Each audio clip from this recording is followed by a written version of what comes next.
புவி மீது நிலையாக அருள் செய்ய வர வேணுமே, நீ அருள் செய்ய வர வேணுமே.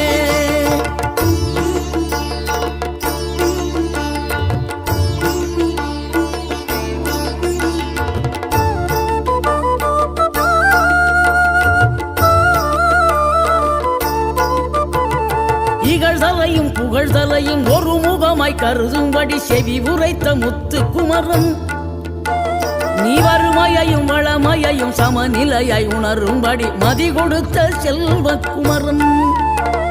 தடை 100 வந்தாலும் செயல் வெற்றி ஆக்கி தரும் தாராள குணம் கொண்டவன், நீ வலை வீசும் அறிவுக்கு தொலைவானவானாகி